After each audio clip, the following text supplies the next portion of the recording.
Okay, in this example, we're just going to look at the fundamentals of doing conservation of energy problems. So take a few moments, read the problem, attempt all of it on your own before we get started, and then we'll get started together. In part A, all we're trying to establish is how much energy is going to be available to be stored in the flywheel. So to do that,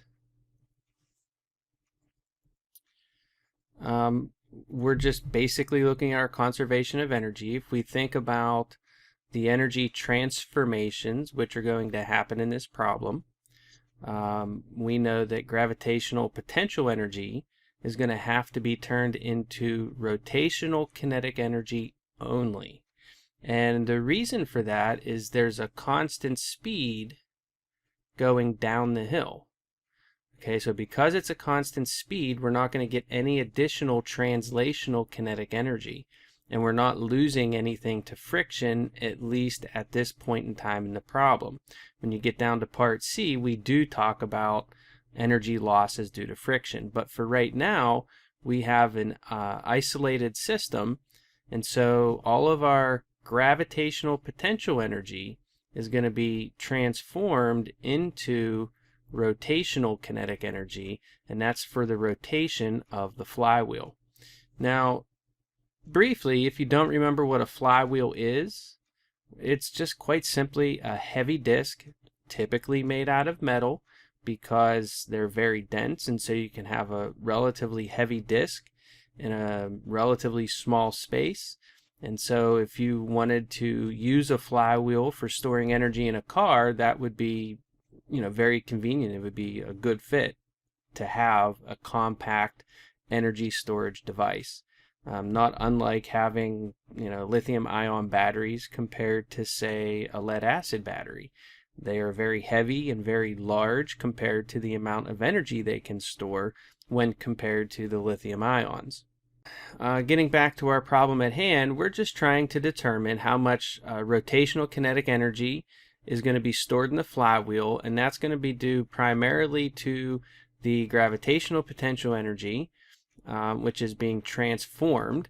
And so we can just write this as mg y initial is equal to k rotational, and now we can just do the math on that. We know that we have a 1,000 kilogram car times g, which is just 9.8, times y initial, and the hill is 100 meters high. So this is the situation we're looking at. The car is going to be driving down that hill. It's 100 meters. It starts off at 10 meters per second and it ends at 10 meters per second. So all the energy here, once again, is stored in rotational kinetic energy. Okay, so finally, we know the height of the hill is 100 meters. And now we just have to do the math on that. So we have 1,000 times 100 is 100,000 times 9.8. So K rotational is 980,000 joules. So there's the answer to part A. Okay, now part B, we just want to know how fast is the flywheel rotating.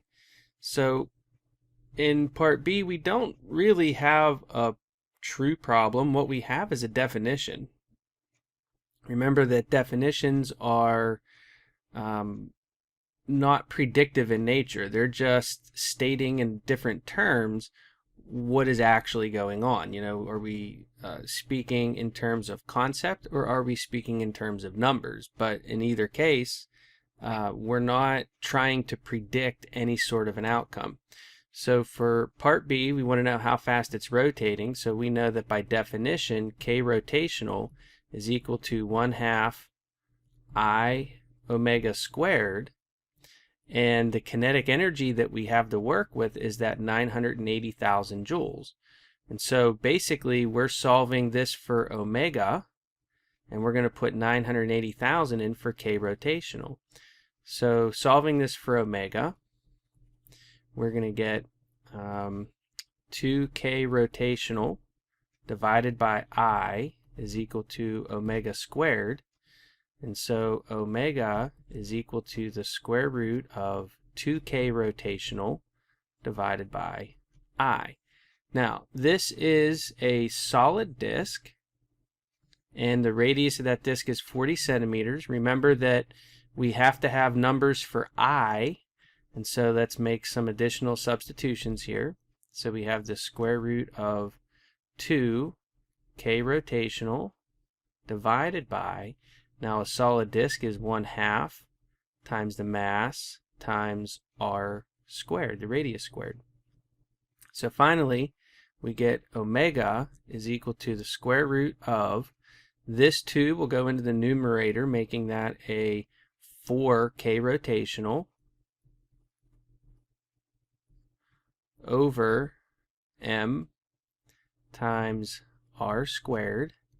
Now we put in our numbers, and we have 4 times 980,000 divided by the mass of the flywheel is 100 kilograms,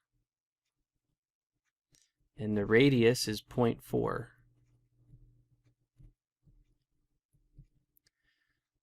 So let's get out our calculator. We have 4 times 980,000 divided by 100 divided by 0.4 squared, and now we take the square root of that, and we get 495 radians per second. So that's going to be the value for omega. Now finally, we get to part C, and in part C we are going to be looking at how far you can drive using only the energy which is in the flywheel itself. So to do that, basically what we're going to have is this. This is really a kinematics problem. I'm going to say it's kinematics at heart because it is asking about how far can it go, right? Right here. How far can the car go under that power? So how would I determine that? Well, it's driving at a constant speed of 10 meters per second. We know that in order to find distance, we can, at a constant speed, we have d is equal to v initial t plus 1/2 at squared. The acceleration is 0, so this term will go away, and v initial is the same as v final. It's a constant value, so we get d is just equal to vt. So we're looking for d, that's what we want. The velocity is given, so really what has to happen is we need to figure out how much time it's going to take before we use up all of the energy. And that's where power comes in handy, because power is work divided by time. Okay, so we have power is equal to work divided by time. And so if I want to know how long it's going to take for this car to consume all of the energy, and we're assuming, I need to make this point very clear here, that the energy being taken out of the flywheel is happening at this constant rate of 3 kilowatts, which as long as it's moving at 10 meters per second, that is going to be a true statement. Okay, as the car slows down, as you recall from our study of drag, the drag forces are going to decrease, the speed is decreasing, and therefore the power would also be decreasing. But in this case, because it is a constant speed, the consumption of energy should be happening at a constant rate. All right, so how much work is going to be done? Well, we know that there's 980,000 joules, which is stored in the flywheel.